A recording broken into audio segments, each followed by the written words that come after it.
Hey, I'm taking a little time to answer some questions regarding dividend investing that I've been getting from people. I want to explain what it is and why a company would be even paying out a dividend. So, dividend investing means investing your money in companies that actually pay a dividend.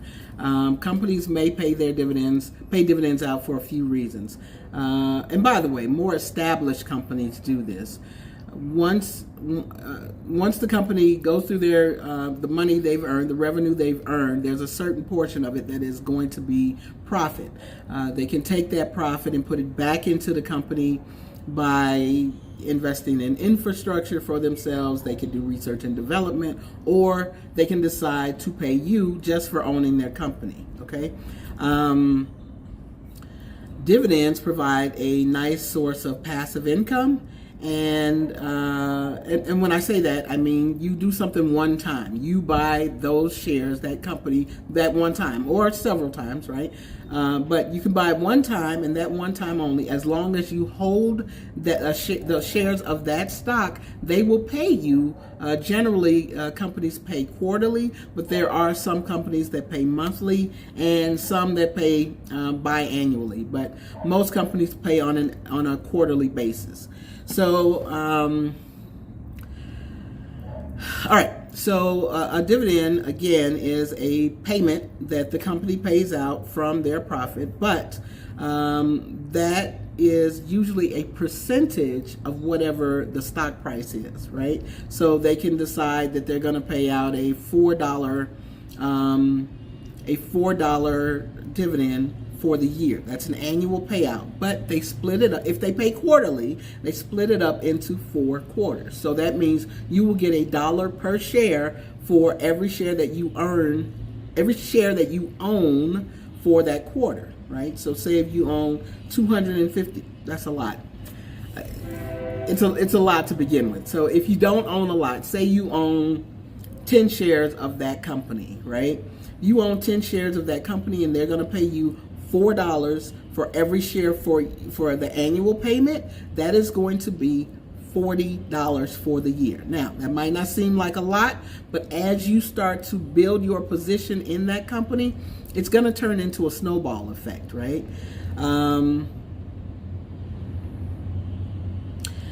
I told you what it would have been annually. Now, if you're getting those payments quarterly and you've got those 10 shares, and remember I said we broke it up into $1 per share, right? So that's going to be $10. If somebody hands me $10, I'm taking it. And by the way, if somebody hands me 10 cents, 8 cents, 12 cents, I'm still taking it, right? Because those cents add up into dollars. Those dollars adds up into hundreds of dollars.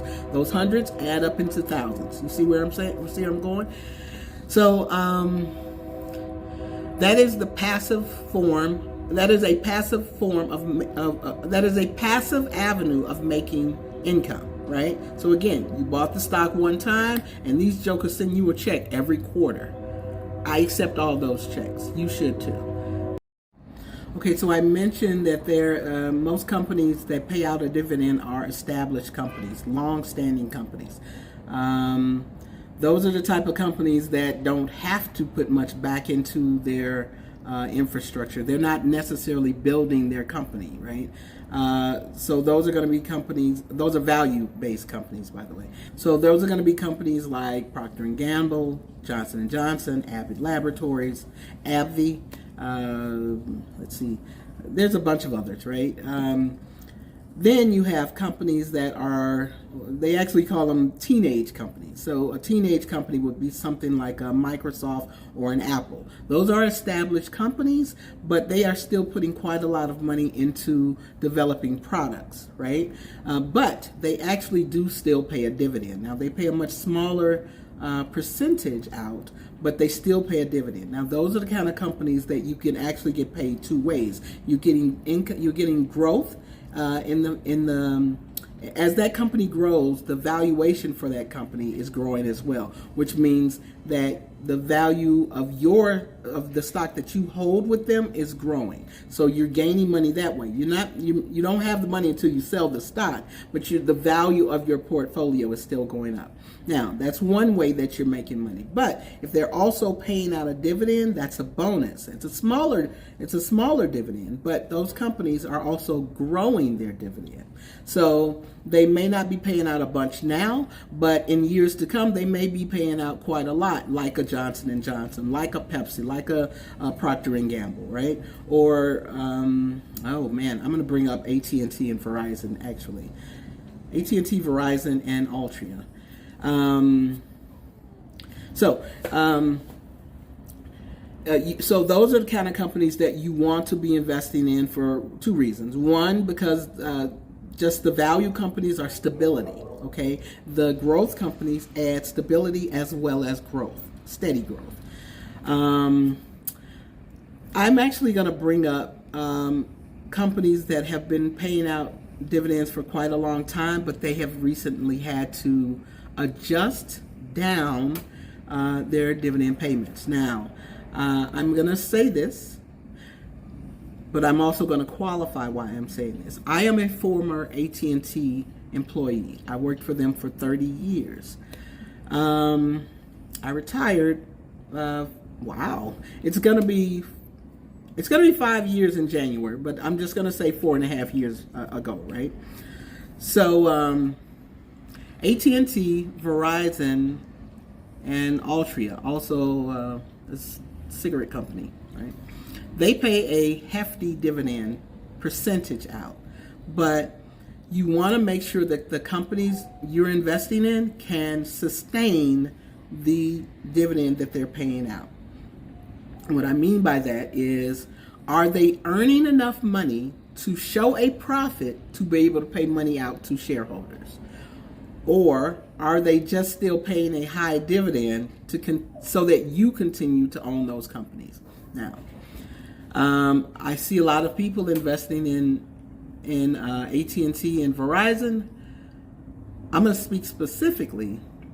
I shouldn't be that direct about this. Companies like that, at one point, the value of their stock was much higher than it is today. Thank goodness my 401k is not heavily invested in the company that I used to work for anymore, because the value of that stock has tanked over the years. It is an unfortunate thing, because the people that still work for that company, if they still have their 401ks invested heavily in that company, that means that their retirement is in jeopardy, or the money to fund their retirement is in jeopardy. So you want to make sure that the company that is paying the dividend out can sustain that dividend. You want a company that is paying out no more than a 5% yield, and really 4%. 4 to 5% yield is a safe area to be in. And what that yield correlates to is, you want to make sure, if you're going to use dividends as a form of covering your expenses as you get older, you want to make sure that that dividend is keeping up with the rate of inflation. So rate of inflation has, for the most part, been 2 to 3%. So if you've got a 3% yield on your dividend, then you're keeping up with the rate of inflation. If you find a company that's paying an 8 or 9 or 10% yield, those companies generally cannot continue to pay that rate of money out to their shareholders. And with the only exception being REITs. REITs pay out a larger portion because they are required to. They have to pay out 90% of their profits. Profits? Yes. They have to pay out 90% of their profits. Okay, that was a lot. So I probably need to walk that back a bit and fill in some holes. So let me just think about where I need to go back to. Okay. So I mentioned dividends paying out, you being able to live off of your dividends. That's actually possible, right? So I had the example earlier of you having 10 shares of something. If you have 10 shares of a stock and a company pays you out every quarter, what happens is you can accept that payment. 1, 2, 3. You can do 3 things with that payment. 1, you can tell them, do not send me my money. Don't send it to me. I want you to reinvest that money and buy me more shares of that stock. That's one way. The second way is you can have them send you the money. You can have them send it to your brokerage account, right? And that money sits there, and you decide if you want to reinvest that money into that company, or say Procter & Gamble paid you, but you decide I want to buy Microsoft, right? So you could take that money and buy shares of Microsoft. Or, that's the second way. The third way is you could say, send me my money. Don't send it to my brokerage account. Send it to my house so that I can go spend it, right? Those are the 3 ways. 1, reinvest in the company that you receive the dividend from. 2, take that money and buy shares of another company. 3, send me my money. Those are the ways. All right. So people that do dividend investing or dividend growth investing or some form of dividend investing, got to give the example. Okay. I'm sorry. I want to go back. So if I decide to buy more shares of that company, so if I had 10 shares to begin with and they paid me out I'm going to say for the year, they paid me for $10. I'm going to do $10 because $10 was the quarterly payment for that company we mentioned earlier. So I can either take $10 and buy a fractional share of the company that I already own that paid me the dividend out, or I can take that $10 and buy a fractional share of Microsoft, or I can say, send me my $10, okay?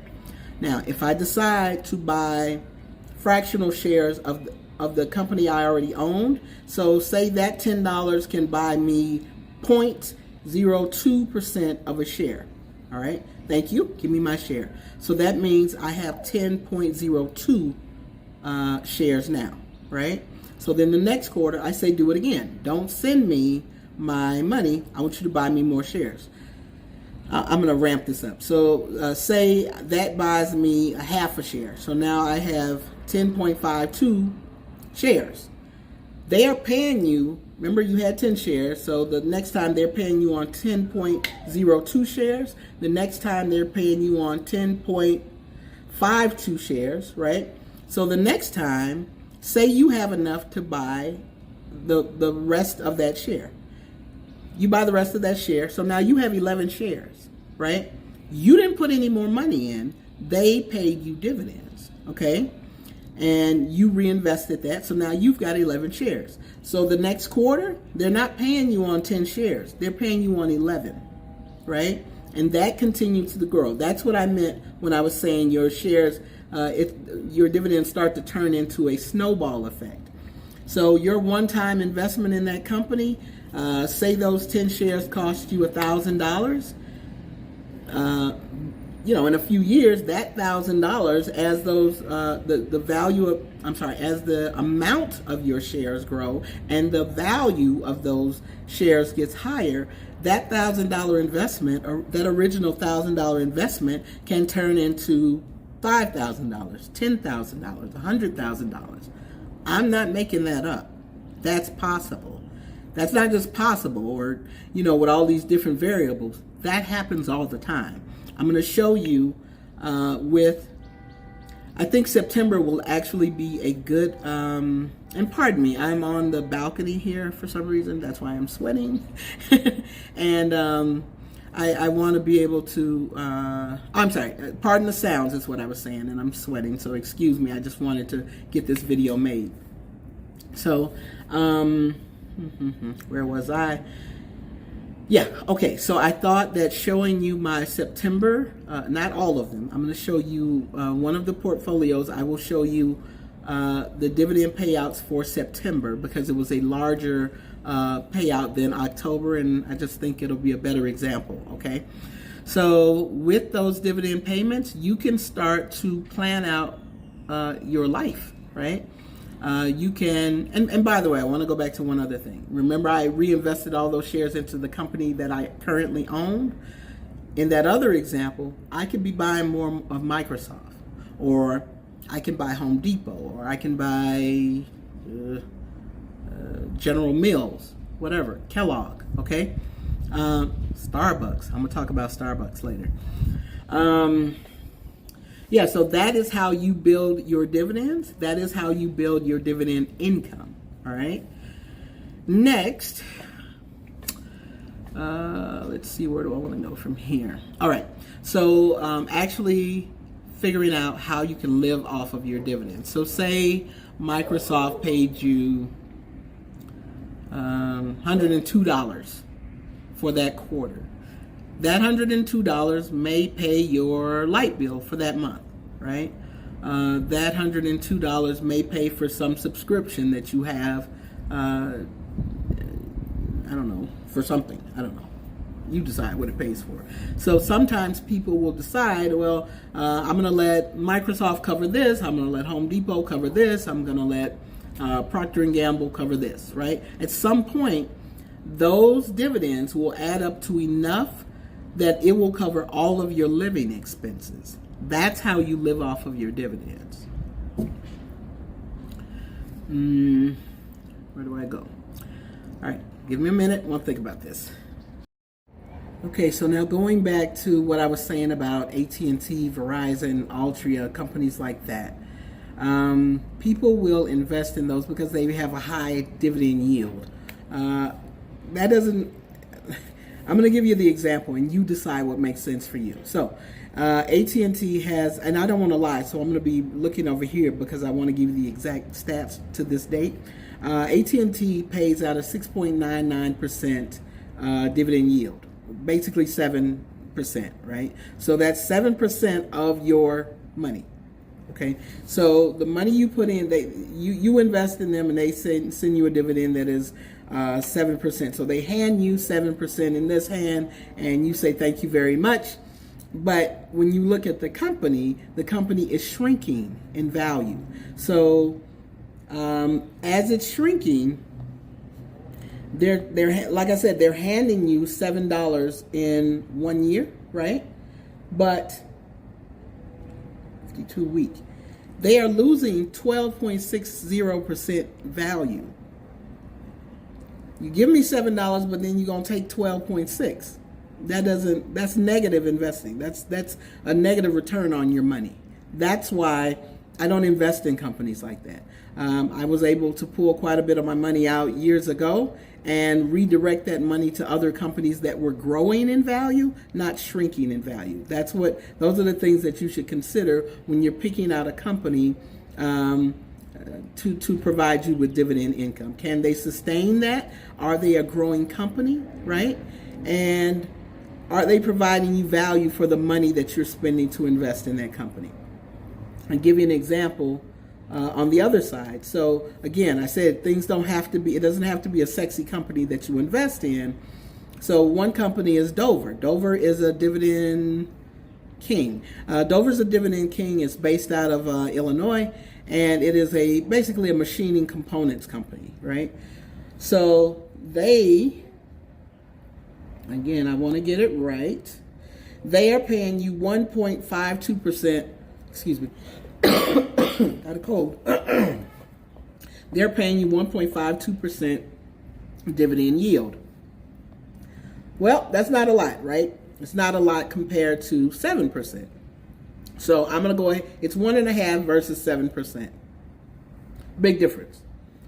Well, they are also growing their company. So in a year's time, they've gained 3.12%.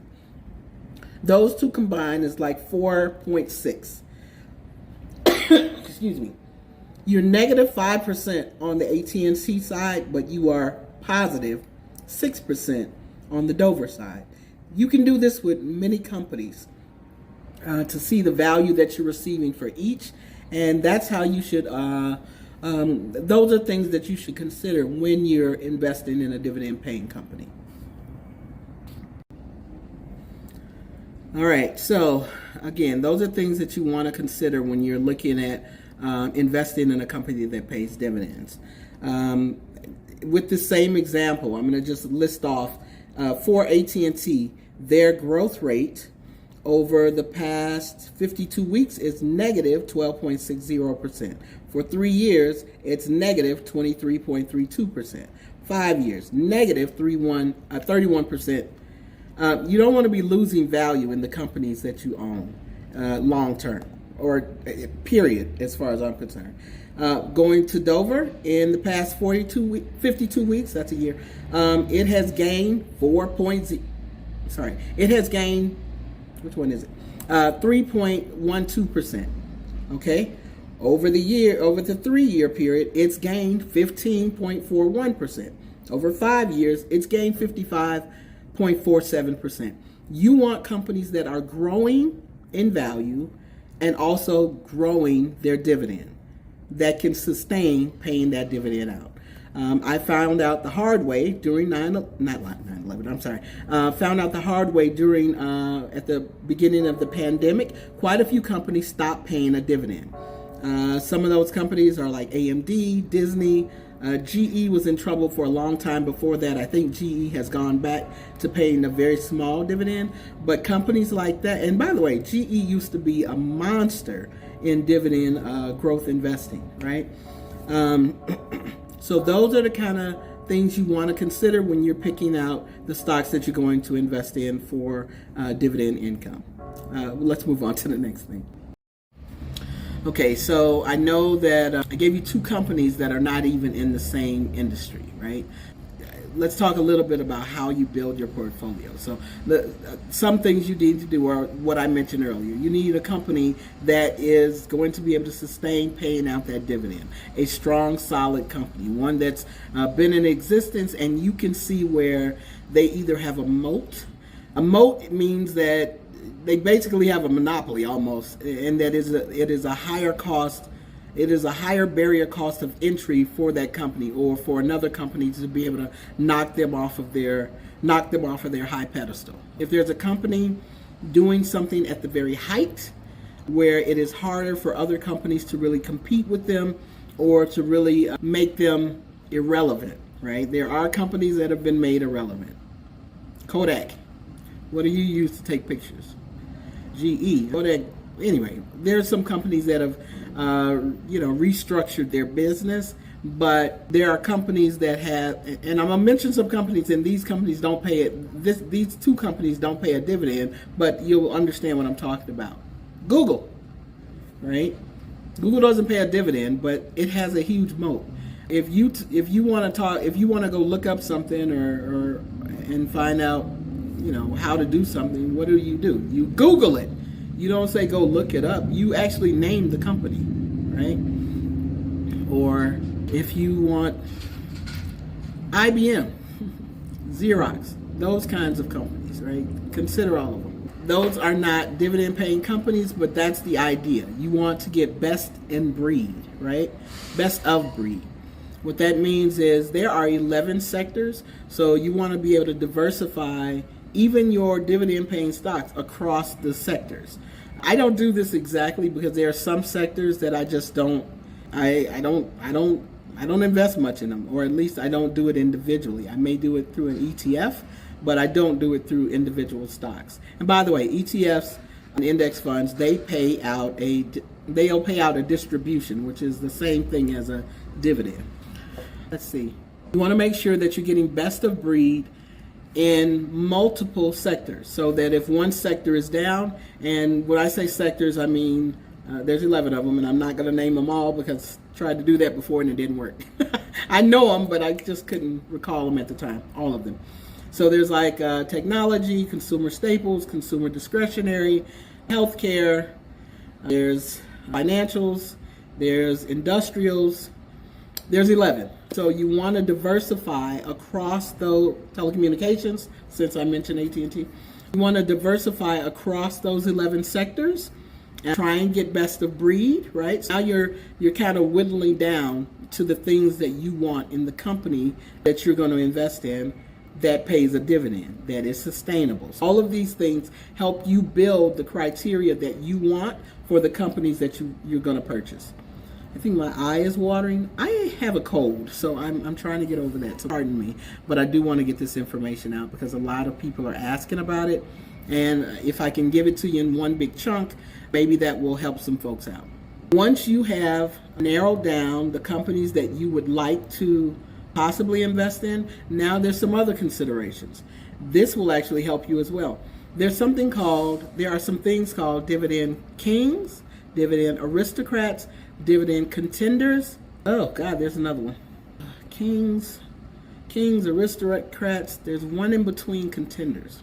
Anyway, I think there are 4 of them. Look it up. Don't use me as your only source for information. Anything I say, go ahead. Trust but verify. Go ahead and look it up for yourself.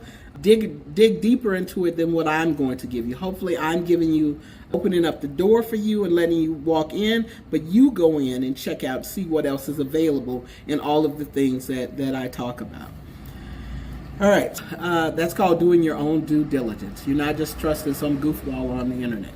Goofball meaning me. All right, so a dividend king is a company that has consistently increased their dividend over the past 50 years. Those are going to be companies like, you know what it is. Procter & Gamble, Johnson & Johnson, Abbott Laboratories, AbbVie, right? Those companies. Dividend aristocrats are companies that have increased their dividend. I'm sorry, I hope I said, when I said kings, I think I did say it. They have increased, not only paid out, but they have increased their dividend over the past 50 years. Dividend aristocrats are S&P companies that have increased their dividend over the past 25 years. Each year, you're getting a raise just from owning those companies. That's a good place to start to pick or at least do the research on the companies within that have those designations, and then aside from there, if any of them are going to work for you. Now, we've diversified your portfolio by investing across the 11 sectors. We have made sure that they are solid companies, right? We've made sure that they are growing their dividend, so that gives us a raise, right? When you do things like this, dividends can actually outpace the capital appreciation of a company. Meaning, so if a company's stock at one point was $100, and then the following year was 110, and then it went to 112, or then it leapfrogged and went to 160. It just kept growing in value like that. That is capital appreciation of a company. That is the valuation of a company increasing. You want to make sure that the companies you have a large market cap, market capitalization, meaning in a industry, in a sector, those companies dominate. Here, Home Depot will be an example. So Home Depot has competition in Lowe's. Lowe's is a good company, by the way. And Ace Hardware, and there's another little guy. Well, of all of that, the lion's share of that market capitalization, Home Depot owns that, right? The next is going to be Lowe's. So if this is where my hands at? Okay, so if this is the big old pie, Home Depot got 75% of that pie, right? If we're looking at, I don't know, can I do banking? Who's got is it Goldman Sachs or is it JP Morgan? It's got to be JP Morgan, yes. So if it's banking, JP Morgan Sachs, that's not JP Morgan. JP Morgan has the lion's share of the market cap of banking. I think Goldman Sachs is going to be next. Morgan Stanley is in there. And Bank of America, a little shaky. Anyway, so that's what I mean when I say market capitalization. What else? Now that you've done the research and figured out what's a king, what's an aristocrat, which companies fit into the boxes that you check off, right, that are important to you, and you've decided that these are the companies I want to invest in, now you decide how you want to receive your dividend. Now, when I say receive, I don't necessarily mean in your hand. I mean when they pay out the dividend, do you want them to drip? Dividend, put it in a DIP program, with DRIP program. Dividend reinvestment plans, meaning buy me more of that company. The same company that sent me my dividends, buy me some more of that. I love it, right? Or do you want them to send the money to your brokerage account where it's sitting there in your money market, earning interest, and then when you see that IBM has pulled back, buy me some of that. Or when you see that Home Depot has pulled back, McDonald's, Starbucks, buy me some of that. So if Dover paid you, but I don't want to buy more Dover, buy me some Microsoft, buy me some Apple. Buy Apple, y'all. Apple is not a dividend growth company. It is a growth company that pays a dividend, right? And it's increasing their dividend. It's small, but over time it's going to grow. Apple users drive me nuts because they have a bunch of Apple products, but they have no shares. Not everybody, but a lot of you guys. Stop buying the products if you're not going to buy the company. If you love the product so much, you must love the company. Buy the company. All right, off the soapbox. So yeah, I don't want you to buy more Dover. Buy me some Apple. Buy me some Kellogg. Buy me some Cincinnati Financial. The water companies, right? What's that? California Water something. I forget what it is. It's a good company. That's your second option. Your third option is, now, I'm going to tell you a little story.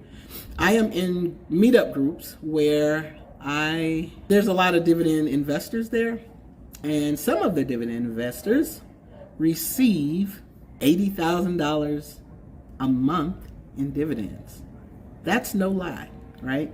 There's some people, now, and don't get scared about this, that person that received $80,000 a month actually started with getting 1 cent, 2 cents, 12 cents, right? So they had to build as well. They may have had more money to start with, but they started with 1 cent, just like you're going to start with, okay? Now, there's people that may get, by the way, the example that I'm going to show you later, I think in September, I think the figure is $1,456 for the month for September. That's in one of my portfolios. It ain't $80,000, but it's not 2 cents either, right? So that $1,456 eventually will continue to grow, and maybe it'll get to that $80,000 in a month, all right? So this is how you start to build your dividend portfolio. This person that is getting, I'm not going to use that example. I'm just telling you it's possible, and there are people that actually get more than that. So if you ever see, you got a friend that say, yeah, I'm getting married and my dad bought us a house, or gave us a down payment on a house, or bought us a car, or something ridiculous like that, they're generally using their dividend payments. Now, they're getting this money in every month, and they done bought everything they need, but now I got this extra money. Okay, my niece is getting married. Here, you take that, get away from me, right? That's what some of these people are doing. Now, it took them a while to build up to that, and it will take you a while, but you got to start somewhere. So start somewhere. Start at the 12 cents for the month. You celebrate that. Start at the $12. Start at the $1,200. Celebrate all of that, because it is money you do not have at the beginning of the month. And you didn't have to do anything else to get it. All you did was buy that stock one time. That's all you did, right? I talked about how you buy companies. Let me talk about how you don't buy companies. There are many apps that will let you just, look, they got a listing of companies. This one's $5, this one's $4, this one's $12. Don't just buy this because it's $5. Did you look at what that company, a lot of times people don't even know what those companies do. Figure out what the company does. Does it make sense to you? Can you explain it, right? Is it sustainable? And is there a bigger competitor in that industry? If it is, don't buy the $5 company. Buy the best of breed. If that is a telecommunications company, is that the best telecommunications company? If it's not, don't buy it. You buy the one that's the best. If it's in banking, is it down here or is it up here? You buy the one up here, right? All down the line. I see people say, oh, I got enough to buy one of those shares and two of those. I'm going to get three of these. And when you ask them what those companies do, they've got no idea. When you ask them how they're performing, no idea. You want to know how your company's performing. You want to know what they do. You want to know where they fall in the line, in the hierarchy chain. Are they best in breed, or are they just about to go bankrupt? Which one? Okay. The problem with buying one and two, and I'm not knocking buying one or two of anything. You could buy one share of Apple, one share of Microsoft, Home Depot, Procter & Gamble, Johnson & Johnson, right? I was going to start naming some of those bottom companies. I don't know a lot of them, but you don't want to buy one and two in one of these, because those companies generally probably aren't going anywhere. They're down there for a reason. Now, they may have just started out. Okay, you just started out, but you're about to compete with Google. Can you do that? You're about to compete with Amazon. Can you do that? And if you can't, that ain't the company you want. All right, so when you buy one and two and three of these little companies that no one's ever heard of, you're building a raggedy portfolio. That's what it is. I'm sorry. I love you. I want you to do better with your portfolio. If you have that, if you do, if you've got a gain, sell that son of a gun and go buy something that is a growing company that you can see in the next 10 years, 20 years, 30 years. If you're investing in a company that you wouldn't mind sitting around for the next 20 years holding that company, don't buy the company, right? That's what you invest for. You invest for the long term, not for some short gain. Now, you can buy something and hold it, and, I got a gain, let me get that. Okay, you can do that, but people that make the most money, that create the most wealth, hold the companies for a very long time, and sometimes they don't even sell them. There's some companies you don't ever want to sell, right? I am never selling Apple. I am never selling Microsoft. I am never selling Procter & Gamble, Johnson & Johnson. Never. Home Depot, okay? Until there's a company that comes and knocks them off their block. If that happens, I'll consider it. The stable companies that I'm talking about, the market has been in a downtrend for it's been in a downtrend for over a year, right? We had a tough year last year. This year has not been great. We had a little bit of a recovery in I think it was around May, June, and that's a lot. June, July time frame.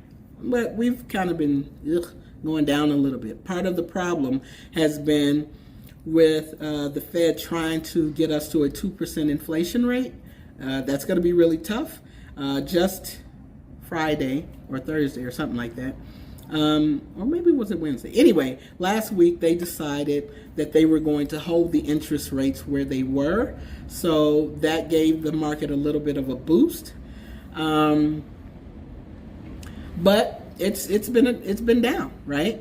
So even in a down market, those people are still paying me, right? Merck just paid me. BHP Billiton just paid me. Who else paid me? Quite a few folks paid me. I get paid 21 times in September, by the way. And I don't have a job, but I got 21 companies sending me money. My eyes watering again, excuse me. I have 21 different companies that sent me money. And I say thank you, thank you, thank you, thank you, right? I accept all those payments. Put yourself in a position where you have the companies that you use sending you money. You go to the store all the time. Walk through your house. I want you to go in your bathroom and pick up the products and start turning them around. Look and see what company manufactured that. What company put that out? You're going to see Procter & Gamble and Unilever. You're going to go look at your toothbrush and all this stuff, Listerine, all this stuff. You're going to see Colgate-Palmolive and Procter & Gamble, right? If you go in your laundry room, you got Procter & Gamble in there. If you got Dawn? Yeah. If you got Tide, yeah, Dawn. Oh, sorry, that's kitchen. So if you go in your kitchen, Dawn is Procter and Gamble. Tide, Gain, all of those, Procter and Gamble. If you Gillette, Procter and Gamble, right? If you got a baby, Johnson and Johnson products, right?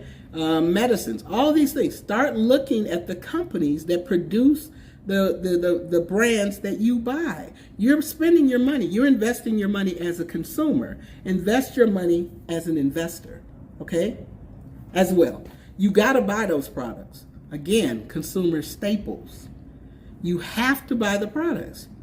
If you have to buy the products, let them send you some money back, right? Why not? If you've got the money to spare. Now, let me talk about Nike. I've seen these guys with whole closets. Nike, Nike, Nike, Nike. They got them lined up real nice, all the different colors, all that stuff. They ain't got one share of stock. Come on, guys, what you doing? Own the company. Why not? For a couple pairs of those shoes, don't get a couple next year, next week, next month, whatever. Buy you a couple shares of Nike, right? Let's talk about Starbucks. Y'all drinking all this? I don't drink coffee. I appreciate y'all, by the way. I especially appreciate those Apple users. Pardon me, I gotta do something. I especially appreciate Apple users. Thank you. I am filming this on an Android phone. I'm going to check my Apple stock in just a little bit. I'm being a jerk. Okay, let me stop being a jerk. Basically, all I'm saying is buy the companies that produce the brands that you purchase, right? Make some money off of you making that company larger. It's your money that's creating profits. It is your money that's creating the profits that they say, all right, let's take this piece and send to the shareholders. So if you go to Starbucks, you buy your latte, mocha, chocolate, all that stuff, and then they make a profit, and then you get your nice coffee, and you get to sit down and, get on your laptop and all that stuff, and then at the end of the quarter, they send me dividends. Thank you. I appreciate you. Have them send you some dividends too, right? And by the way, Starbucks is not a coffee house. Starbucks is actually they are a coffee house, but they actually are big in banking. Let me tell you how. You guys purchase that card, preloaded with money, right? So that you can go in there and get your lattes and all that stuff and muffins. Well, sometimes people forget that they paid money on that thing. Or they lose the card. Now, say you loaded it up with $20 or whatever. What you did was gave Starbucks $20. That's a loan. But you didn't ask for any interest, okay? You gave Starbucks a loan of $20. And if you gave it to them, that person, Johnny and Jimmy and Mary and all those people, they also gave them a loan. So when they get all that money together, they got a big old pot of money that they don't have to pay interest on, right? Now, for that pot of money, what they're supposed to do is when you come back next week, you're supposed to take your card and swipe that joker, and then you get your coffee and your muffin, right? That means you just spent up your $20 that was on that card. Some people forget that they loaded their card up. That means Starbucks never has to pay them back with the product that they prepaid for. That means some people lose their card. That means that Starbucks just got a free loan on money that they never have to pay back because you lost the card. What Starbucks does with that money is invest it. And then they receive hopefully a gain off of the loan that you gave them. They're a banking company. All right, let me get off of that.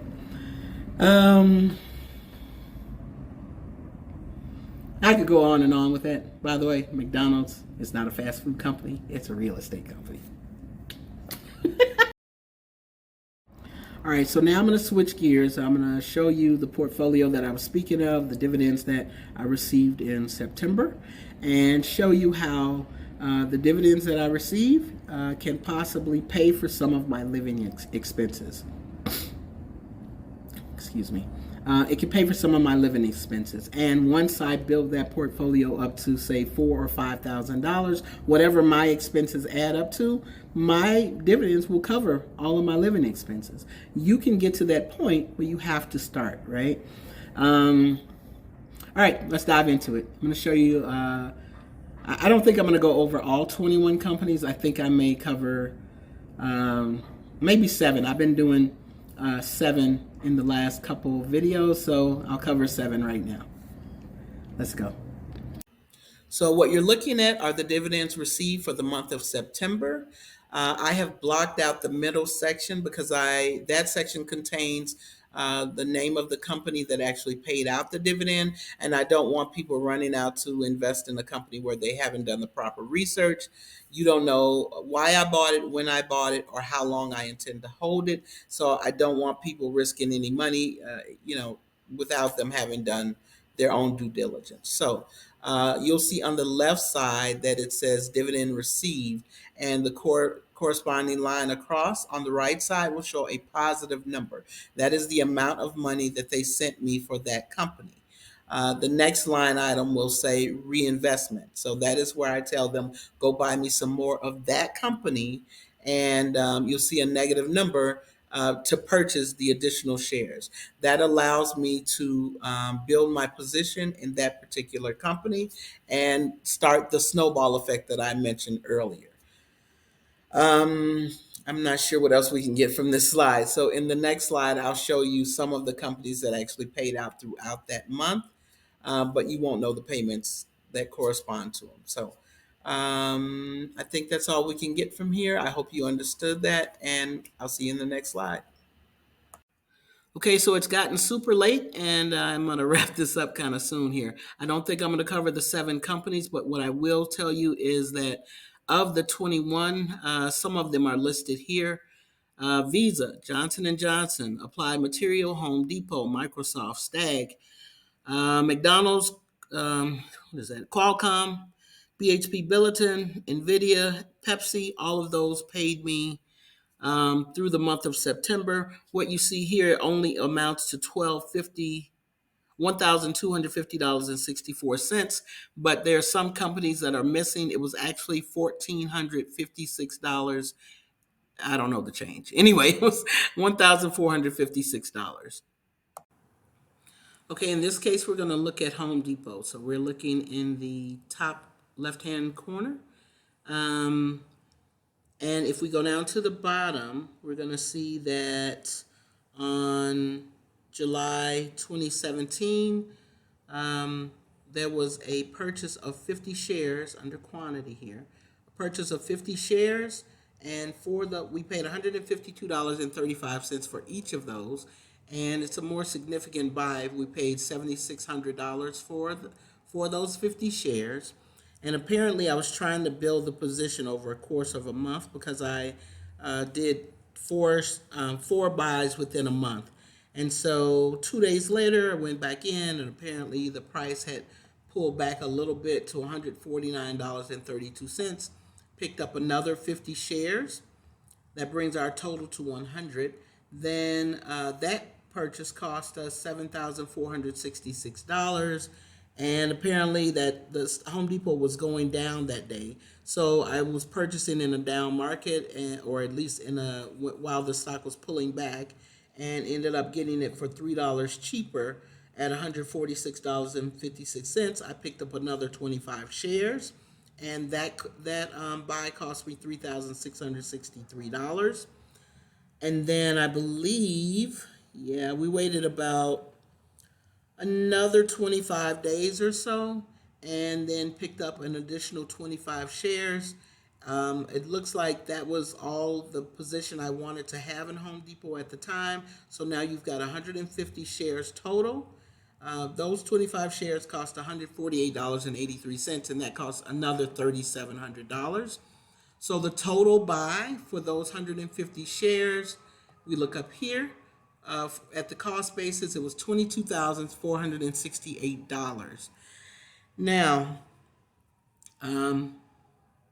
so, I'm coming back over here down to the bottom here on the left-hand side. all we ever put in was that 22,000. From there, all of these payments here, this has all been dividend payments. So the next time that we were eligible for a dividend payment was in September of 2017.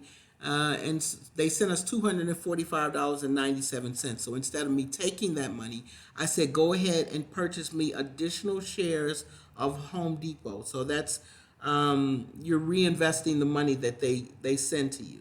So that was not able to buy me a full share, but bought me a fractional share. So it's 0.835% of a share. That brings my total to 100.835 shares. And so you are just building on top of that each time you're doing, each time you receive dividend payments. So, so September and December and March, and it just goes on and on while they send you $325, $390, they sent you $271, $332, up until this past September 12th, they sent another $325.20. That was able to buy one full share, 1.104 shares of Home Depot stock. Now, remember, we initially only put in enough money to purchase 100 shares. But you see, to date, we now have 173.983 shares. So as they pay you, they're not paying you for the 100 shares that you had. They're paying you on top of the shares that you received in prior quarters where you were paid out a dividend. This is how you build a snowball over time, right? So remember, the initial investment was $22,468, but with the with capital appreciation and with the growth of them adding shares into your portfolio, you now have, and I'm sorry, that 22,000 is now worth $51,284. That's a gain of 28,816 cents. Now, Home Depot is not a dividend company. It is a growth company that just so happens to pay a dividend. If you don't know, the stock market on average returns 10% per 10% per year, right? But in 5 years, we've gained 128.25%. So it looks like we are doing about, I'm going to say that's 21%. Yeah, that's about a little more than that, like a 22% gain each year versus what the stock market normally returns of 10%. This is how you build your portfolio. This is how you build your share count. I'm going to move on to the next one. All right, so in this example, we're looking at Pepsi. So this again was a purchase from about a little bit over 5 years ago, where our initial investment, we purchased 50 shares at $5,642.45. And it looks like we built a small position in this because we waited 2 more months, and then in June purchased another 15 shares. At that time, the price of the stock had gone up to $116 from the original $112 when we first purchased, and those 15 shares cost us $1,749. Those 2 purchases is a total of $7,391.90. Now, remember, again, we only purchased 65 shares, but over the course of the years, so every 3 months, here we're June 27th, 2017, it's the first time we were eligible for a dividend payment. And when I say that, I mean being an owner of record allows you being an owner of record makes you eligible for the upcoming dividend payments. So in June, we got paid out $57.68. In September, you got paid out $79. So in 81, 96, 92, all of these over the course of the years, we got a $76 payment. Up until this past September 27th, they sent us another $95.85. Now, over the time period, because of the price of the stock, remember we first purchased at 112, and so if they're sending you $57, you cannot get a full share of that, right? So in this case, they sent you, you were able to get 0.346% of a share, and no payments have been higher than what the stock price is. So each time you're getting shares, you're getting a fractional share, but those fractional shares add up. Remember, we started with 65 shares total, but to date, we now have 78.241% of a share, 78 shares total, all right? And that original investment was $7,391, is now worth $13,080. That is a gain of $5,688, and it is a total gain of 77%. Again, in 5 years, if the stock market averages 10%, really, if we were going to keep up with the stock market, it only should be 50%, but we've outpaced that at 76 or 77%. Again, this is how you build your portfolio. This is how you build your wealth. This is how you build your share count. And for our final example, Microsoft. As we look at Microsoft, Microsoft is not a dividend company. It is a growth company that pays dividends. So again, down at the bottom, we're going to look at, this is only a, so this is only a purchase from 3 years ago. It was first purchased in January on January 23rd, 2020. There was an initial investment of $9,799 or $9,800. We got the shares for $166.10, and we were able to purchase 59 shares with that amount of money. Now, Microsoft is a growing company, so they do not focus their money on paying out shareholders. They focus their money on reinvesting back into the business, back into products, back into research and development, all those types of things.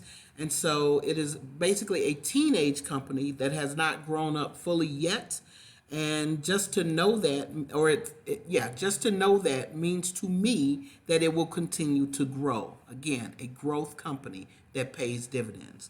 So first time we were eligible for a dividend in this case was in March. We received $69.88. That bought us a fractional share of 0.196% of a share. So if you're doing it at that rate, that's like 0.20. So it would take like 5 times to be able to, 5 dividend payments to equal 1 full share. But actually in this case, it really took about 6. So you got a dividend payment in March, and then why did it skip a month? That's weird. Not sure why that is, but it skipped June for some reason, or maybe I hadn't purchased before the owner of record date. So anyway, I received one in September, and then December, March, and then there's June, and then it just repeats September and then December again. So you've gotten payments of $69, $55, $40, $53, $44. All of these amounts of money were dividend payments. There were no other additional investments of money beyond the $9,799 that was originally put in there. So that's the total that you put in, but it is now worth $21,995, which is a gain of $12,000, right? So you've doubled your money in 3 years, right? That's 124% gain. Again, a growth company. You are outpacing the annual stock market return of 10%. In 3 years, you really should have only had 30%, but you've done 4 times that amount in 3 years. These are the kind of companies you want to own. These are the companies you want to build your portfolio on. If you hear that, I'm sorry. That's my dog sneezing. Anyway, I'm sorry. So, from those original 59 shares, we now have 61.008 shares. And I'm going to hold this so they'll continue to grow that dividend and continue to send me dividend payments. Okay, that's it for me. It's gotten late. I hope that I answered the questions that you guys sent to me. I hope that you got some value out of this. Like this video and share it with your friends. Subscribe to the channel. Do all of those things. I want you to be able to have access to this information, and those things actually help the channel grow. I hope that this information was enough for you to get started in dividend growth investing, dividend investing period, whatever. If there's some companies that aren't on my radar that I may want to take a look at, leave that in the comments. Let me know what kind of dividends you're receiving. Or is there something I didn't explain well enough? If that's the case, leave that in the comments as well. Maybe we can talk about that. I am very grateful that you are here watching this, and I hope to see you again in my next video. Have a great one. I'll talk to you soon.